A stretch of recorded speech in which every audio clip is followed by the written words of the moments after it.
Hello everyone, I am Priya from success कर। मैं आप सभी के लिए एक नया थ्योरी सीरीज लेकर आई हूँ, जिसमें हम प्योरली कॉन्सेप्ट पार्ट्स को पढ़ेंगे। हमारा मैथमेटिक्स जो हम सब जानते हैं, सबसे पहले सेट से स्टार्ट होता है, सेट, रिलेशन एंड फंक्शन तक जाता है। ठीक है, तो हम सबसे पहले सेट पर आएंगे, फिर रिलेशन, फिर फंक्शन। आपकी ये थ्योरी सीरीज अब हर 2-3 दिन में एक एक आपके पास आती रहेंगी, और इसमें आपको मैं कुछ प्रैक्टिस क्वेश्चन और क्वेश्चंस भी दूंगी। तो आप वो सारी चीज़ें देखकर मुझे रिप्लाई कीजिएगा, कमेंट में कमेंट कीजिएगा। ठीक है, तो सबसे पहले हम समझते हैं कि सेट क्या होता है। सेट की डेफिनेशन क्या है? A well defined collection of object is known as set. कई बार क्या होता है, हमारे पास लिखा होता है a collection of well defined object. अगर ऑब्जेक्ट पहले से ही वेल डिफाइंड है तो उसके कलेक्शन तो वेल डिफाइंड होंगे ही। तो well defined collection of object, object कैसे भी हैं, जब उनका वेल डिफाइंड हम कलेक्शन बनाएंगे तो उसे क्या कहते हैं? सेट कहते हैं। A set should be distinct and distinguishable. हम कह रहे हैं कि एक सेट को डिस्टिंक्ट एंड डिस्टिंग्विशेबल होना चाहिए। मीन्स हर चीज डिस्टिंक्ट अलग अलग होनी चाहिए और डिस्टिंग्विशेबल होना चाहिए। अगर मैं इसका एक एग्जांपल लूं तो मैं कह सकती हूँ कि set of natural number, set of natural number क्या है? सेट ऑफ नेचुरल नंबर हमारे पास डिस्टिंक्ट भी है एंड डिस्टिंग्विशेबल भी है। ठीक है, तो set of natural number distinct भी है, डिस्टिंग्विशेबल भी है। लेकिन अगर मैं कह रहा हूँ set of all beautiful ladies in a party, क्या हम डिस्टिंक्ट कर सकते हैं? किस बेसिस पर डिस्टिंक्ट करेंगे कि ब्यूटीफुल है, नॉट ब्यूटीफुल है, और किस बेसिस पर हम इसे डिस्टिंग्विश करेंगे? तो ना ही ये डिस्टिंक्ट है, ना ही डिस्टिंग्विशेबल। तो set of all beautiful ladies in a party is not a set. इसी तरह के 2-3 एग्जांपल्स आप और खोजिएगा जो कि सेट हो और सेट ना हो। Then we will come to subset. Subset क्या होता है? अगर कोई भी एक कंप्लीट एलिमेंट का फॉर्म सेट है, उससे कुछ एलिमेंट को हम ले ले और वो भी एक सेट बना दे, तब उसे क्या कहेंगे? सबसेट कहेंगे। इसका मतलब ए एक सबसेट है बी का, अगर A is a subset of B, अगर सारे एलिमेंट ए के बी के एलिमेंट हो, मतलब जितने भी एलिमेंट एक सबसेट से लिए गए हैं वो खुद में सेट बना दे, उन्हें क्या कहेंगे? सबसेट। ठीक है, number of elements in A is equal to N, then the number of subsets in A. अगर नंबर ऑफ एलिमेंट ए में एन है तो नंबर ऑफ सबसेट्स कितने हो जाएंगे? 2 to the power of n. If number of elements in A is equals to n, then the number of elements in subset is equals to 2 to the power of n. हमेशा इसे याद रखिएगा, अगर number of element n है तो number of subset 2 to the power of n हो जाएंगे। फिर आते हैं हम कार्टेशियन प्रोडक्ट पर। Let A and B be two non-empty set, then A cross B is called Cartesian product. अगर A और B दो नॉन एम्प्टी सेट है तब A क्रॉस B को हम क्या कहते हैं? कार्टेशियन प्रोडक्ट कहते हैं। क्या कहते हैं? Cartesian product. अब नंबर ऑफ एलिमेंट कितने होंगे किसी भी कार्टेशियन प्रोडक्ट में? अगर A is equal to m है and number of elements in B m है, तो number of elements in A cross B कितने हो जाएंगे हमारे पास? n into m। ठीक है, direct multiple of n into m। इस पे अगर हम एक एग्जांपल देखें कार्टेशियन प्रोडक्ट का, तो A is a set of A comma B, B is a set of C comma D, then A cross B हम लिखेंगे कार्टेशियन प्रोडक्ट। यहाँ पे एक एलिमेंट A, फिर C के साथ AC, फिर क्या बनेगा? AD, ये वाला एलिमेंट इसके साथ भी और इसके साथ भी, दोनों के साथ मल्टीप्लाई होगा, then BC and BD। Okay, next पे आते हैं रिलेशन। रिलेशन किसे कहते हैं? A relation R from A to B is a subset of A cross B। Cartesian product का सबसेट ही रिलेशन कहलाता है। रिलेशन क्या है? सबसेट ऑफ अ कार्टेशियन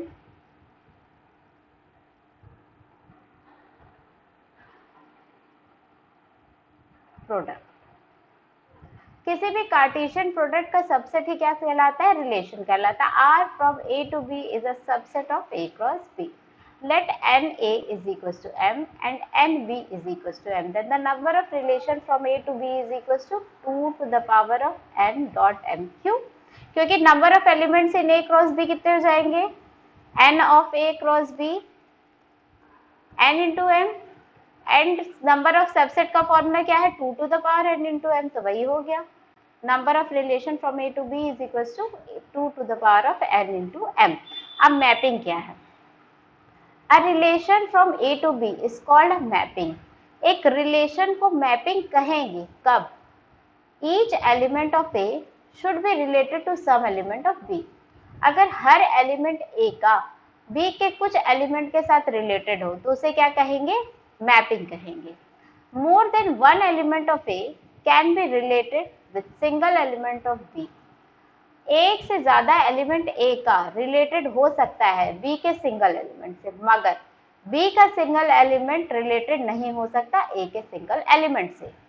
इसका मतलब क्या है कि अगर इस साइड पे हमारे ए है, इस साइड पे बी है, तो ये दो एलिमेंट रिलेटेड हो सकते हैं एक के, ये चलेगा. लेकिन ये एक एलिमेंट इन दो एलिमेंट से रिलेटेड नहीं हो सकता, ये नहीं चलेगा. इसका मतलब क्या हुआ हमारे पास? इसका आंसर कि ये तो मैपिंग है, इज अ मैपिंग. ये तो एक मैपिंग है लेकिन ये इज नॉट अ मैपिंग. ये एक मैपिंग नहीं है. ये एक मैपिंग है लेकिन ये एक मैपिंग नहीं है. क्यों? ए के दो एलिमेंट बी के एक सिंगल एलिमेंट से रिलेटेड हो सकते हैं, लेकिन ए का एक एलिमेंट बी के दो एलिमेंट से रिलेटेड नहीं हो सकता. मतलब कि ऐसा तो हो सकता है, ऐसा नहीं हो सकता. ये सही है, ये गलत है. ठीक है. और ए के सारे एलिमेंट रिलेटेड होने चाहिए बी के एलिमेंट से. हमने क्या कहा? First condition, each element of A should be related to some element of B. देखिए यहाँ पे ईच एलिमेंट रिलेटेड नहीं है, इसलिए भी ये मैपिंग नहीं है. ठीक है. each element of A should be related to some element of B. Thus we can conclude that every mapping is a relation, but every relation need not be a mapping. क्योंकि हम relation में क्या बोल रहे हैं? R from A to B, subset of A cross B, ये क्या है? relation है. तो relation तो किसी भी दो एलिमेंट के बीच में हो सकता है, मगर वो जरूरी नहीं है कि वो मैपिंग हो. ये भी एक रिलेशन है, ये भी एक रिलेशन, लेकिन ये मैपिंग है, ये मैपिंग नहीं है. क्यों मैपिंग नहीं है?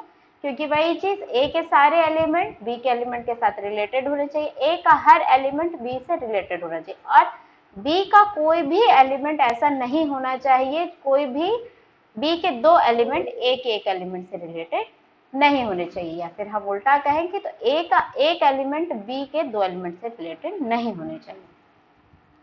अब देखिए, हम एलिमेंट की बात कर रहे हैं, तो इन एलिमेंट्स में हमारे पास आते हैं डोमेन, कोडोमेन.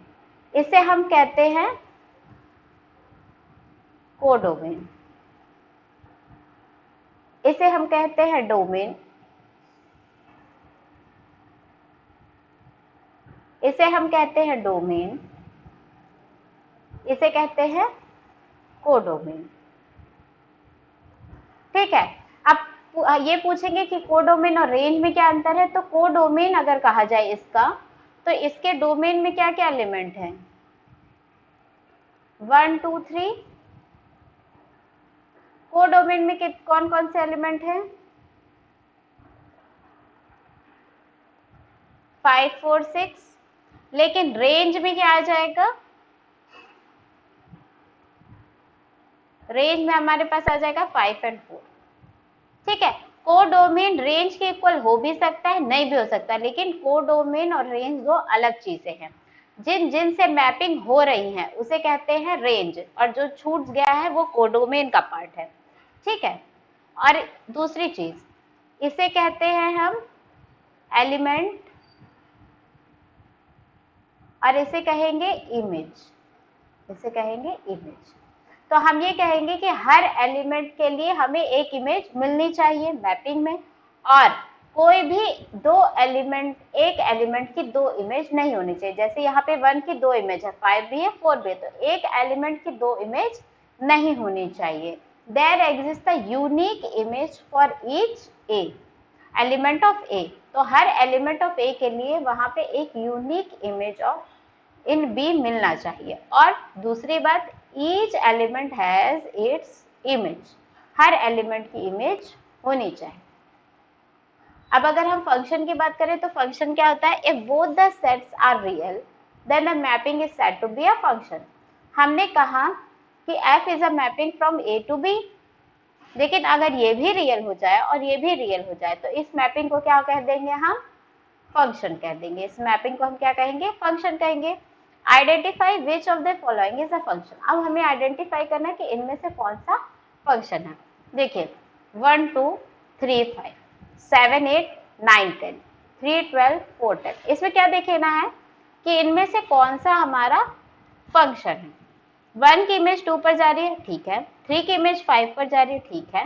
7 की इमेज 8 पर जा रही है, ठीक है। 9 की इमेज 10 पर जा रही है, ठीक है। लेकिन देखिए आप 3 की इमेज फिर पे 12 पर जा रही है, 3 की इमेज 5 पर भी जा रही है, 3 की इमेज 12 पर भी जा रही है। अगर मैं यहाँ पर बनाऊं 1 3 7 9 4 और इधर पे बनाऊं 2 5 8 10 12, ठीक है। तो 1 की इमेज 2 पर जा रही है, 3 की इमेज 5 पर जा रही है, 7 की इमेज 8 पर जा रही है, 9 की इमेज 10 पर जा रही है, लेकिन 3 की इमेज फिर से 12 पर जा रही है एंड 4 की इमेज 10 पर जा रही है। तो ये दो एलिमेंट के तो सेम इमेज हो सकते हैं, लेकिन एक ही एलिमेंट का दो इमेज नहीं हो सकता। तो ये क्या हो जाएगा, ये हो जाएगा नॉट अ फंक्शन, ये हो जाएगा नॉट अ फंक्शन।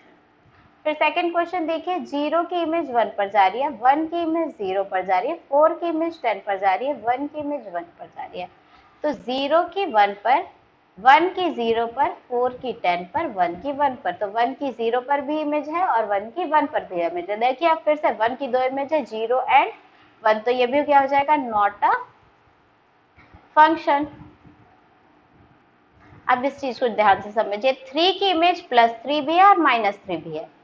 3 की इमेज 2 है, यहाँ 3 है, इसकी इमेज यहाँ पे +3 भी है, -3 भी है, +3 भी है। तो एक एलिमेंट की दो इमेज हो गई, तो ये भी नॉट अ फंक्शन हो जाएगा। और ऐसा तो इसमें सब में हो रहा है, 4 की भी दो इमेज है, 5 की भी दो इमेज है, लेकिन यहाँ पे देखिए +2 -2 की इमेज क्या है, 2 है। तो एक दो एलिमेंट की सेम इमेज है, लेकिन एक ही एलिमेंट की दो इमेज नहीं है। तो ये क्या हो जाएगा, ये इज अ फंक्शन होगा, ये एक फंक्शन होगा। ठीक है, आगे देखते हैं। आप ऐसे ही खुद से कुछ एग्जांपल्स लिखेगा, राइट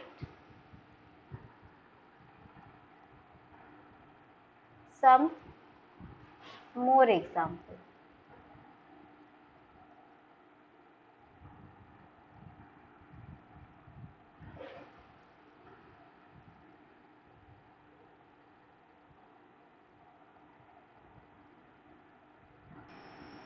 अब हम आते हैं ज्योमेट्रिकल रिप्रेजेंटेशन में। ज्योमेट्रिकल रिप्रेजेंटेशन ऑफ फंक्शन, ठीक है। अब हम किसी भी फंक्शन के ज्योमेट्रिकल रिप्रेजेंटेशन को देखते हैं कि हम कैसे पहचानें कि ये फंक्शन है या नहीं है। अगर कोई भी line parallel to Y axis बनाए, किसी भी ग्राफ में हम वाई एक्सिस के पैरेलल कोई भी लाइन खींचे, अगर वाई एक्सिस के तिर्यक एक रेखा खींची जाए और वो एक से ज्यादा पॉइंट पर उस लाइन को कट कर दे, उस फिगर को कट करे, तो उसे क्या बोलते हैं, नॉट अ फंक्शन। अगर एक पॉइंट पर कट रही है तो वो फंक्शन है, अगर एक से ज्यादा पॉइंट पर काट रही है तो वो फंक्शन नहीं। If a line parallel to y-axis cut at more than one point, more than one point, then it is not a function। ठीक है, अगर more than one point पर कट कर देती है तो वो फंक्शन नहीं होगा। अगर y एक्सिस के तिर्यक कोई भी रेखा खींची जाए और वो तिर्यक रेखा और वो रेखा हमें दो जगह पर काट रही हो तो वो फंक्शन नहीं होती। जैसे कि इक्वेशन ऑफ सर्कल क्या होता है, x² + y² = a²। अगर हम इसका ग्राफ बनाए तो कुछ ऐसा बनेगा, ये ओरिजिन हो गया, यहाँ पे a, यहाँ पे -a, ऊपर a, नीचे पे -a। अगर y एक्सिस के पैरेलल देखिए, ये येलो लाइन हमने खींची है, y एक्सिस के पैरेलल ये लाइन खींची जाए तो कितनी जगह काट रही है, दो जगह पर काट रही है। तो कितने पॉइंट्स हो गए, 2 पॉइंट्स 2 पॉइंट्स, और अगर 2 पॉइंट्स हो गए तो ये क्या हो जाएगा, नॉट अ फंक्शन, ये फंक्शन नहीं होता। तो इक्वेशन ऑफ सर्कल और circle is not a function, not a function, ठीक है। नेक्स्ट देखिए equation of parabola. Equation of parabola क्या होता है, Y square is equal to 4ax। Graph कैसे बनाते हैं, अगर वाई स्क्वायर है तो वाई एक्सिस को टच करेगा, अगर एक्स स्क्वायर है तो एक्स एक्सिस को टच करता हुआ बनाएंगे, ऐसे इक्वेशन ऑफ पैराबोला बनेगा। ये देखिए अगर हम लाइन यहाँ से खींच रहे हैं तो कितने जगह पर काट रही है, 2 जगह पर काट रही है। कितने पॉइंट्स मिल रहे हैं कटिंग के, 2 पॉइंट्स। तो ये फंक्शन होगा कि नहीं होगा, बिल्कुल नहीं होगा, नॉट अ फंक्शन, क्योंकि line parallel to Y axis cutting the figure in more than one point, then the function is, then the figure is not a function। अब देखिए ये X square is equal to 4ay, X square है मतलब x axis को touch करता हुआ बनेगा। ये कौन सा एक्सिस है, ये एक्स एक्सिस है। ये कौन सा एक्सिस है, ये वाई एक्सिस है। X is equal to 4ay, तो ये क्या हो गया, यहाँ पे ये लाइन खींच रहे हैं, कितने पॉइंट पर कट कर रही है, 1 पॉइंट पर। तो ये फंक्शन होगा कि नहीं होगा, ये फंक्शन होगा, ये क्या है हमारा फंक्शन है। इसी तरह देखिए line parallel to Y axis, line parallel to Y axis कैसे बनेगा हमारा, ऐसे है, line parallel to Y axis ये होगा, ये होगा कि line parallel to Y axis, की ये होगा line parallel to Y axis, ये होगा line parallel to Y axis. तो इसका इक्वेशन क्या होगा, x इज इक्वल टू 0। अब अगर मैं यहाँ पे कोई भी लाइन बनाऊं तो ये क्या हो जाएगा, इनफाइनाइट पॉइंट पर कट करेगा, कितने पॉइंट पर कट करेगा, इनफाइनाइट पॉइंट्स पर। तो ये फंक्शन होगा कि नहीं होगा, ये फंक्शन नहीं होगा, तो इसे क्या कह देंगे, नॉट अ फंक्शन, ये भी एक फंक्शन नहीं होगा हमारा।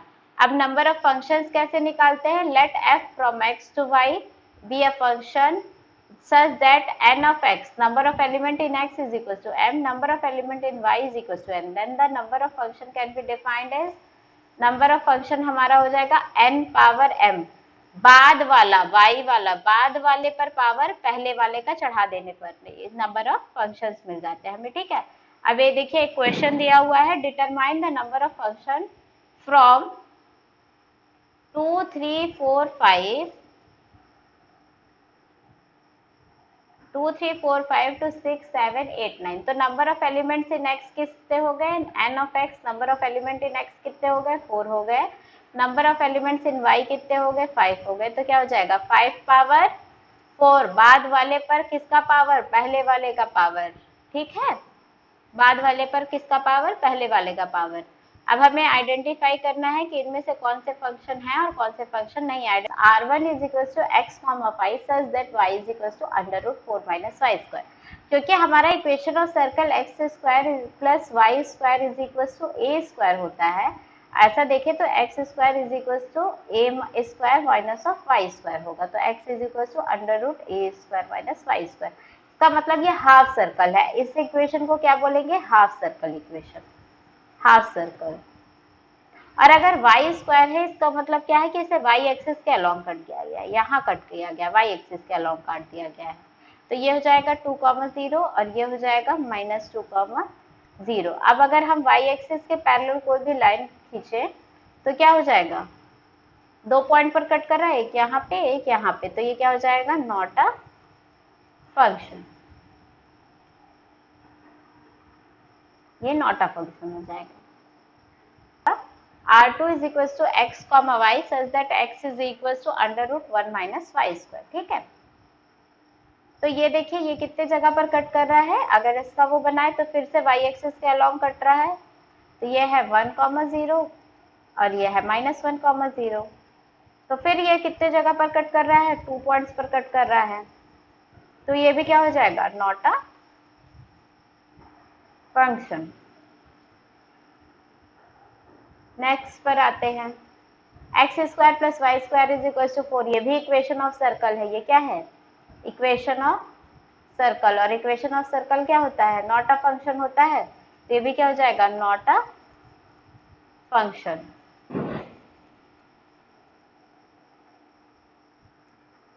R4 is equal to x comma y, x is less than y, तो इसके लिए एक बात समझ लीजिए, inequality can never be a function.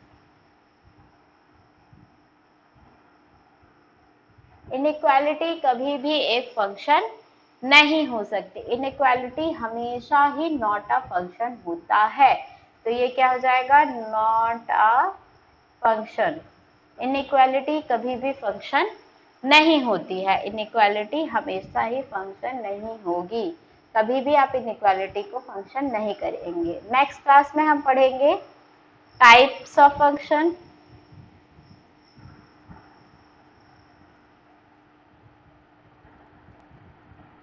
ठीक है, नेक्स्ट क्लास में हम पढ़ेंगे type of function and types of relation. अभी आपका रिलेशन के टाइप्स छूट गए हैं ना, तो हम वो भी कवर करेंगे। Types of relation, type of function and types of relation, ये दोनों ही चीजें नेक्स्ट क्लास में कवर की जाएंगी। ठीक है, तो आप नेक्स्ट क्लास को जरूर देखिएगा और इसे भी समझने की कोशिश कीजिएगा। और अगर आपको कोई भी डाउट हो, कोई भी प्रॉब्लम हो ज्योमेट्रिकल रिप्रेजेंटेशन में या जो कुछ भी पढ़ाया गया उसमें, तो प्लीज बिना किसी प्रॉब्लम के, बिना कुछ सोचे हुए बस कमेंट में पूछिए, हमारे नंबर पर कांटेक्ट कीजिए, हमारे टेलीग्राम चैनल पर पूछिए, पर अपने डाउट्स को पूछते रहिए। Thank you.